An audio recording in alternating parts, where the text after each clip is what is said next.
Hey you, and welcome to this video where I will help you out how to make your microphone louder on Windows 11. And the first thing that we need to do is we click on Start, Settings, and then from here we click on System.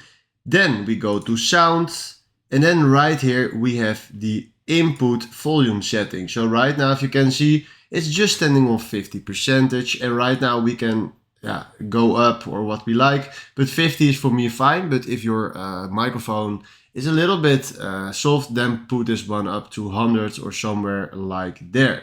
Then the second thing that we need to do is go to Windows and make sure that your Windows is up to date. Some drivers are not supporting your microphone, so that is the second solution that you need to check. All right, after these two settings, hopefully your microphone is getting louder. And if this video helps you out, please consider subscribing and give this video a like. And then for now, thanks for watching.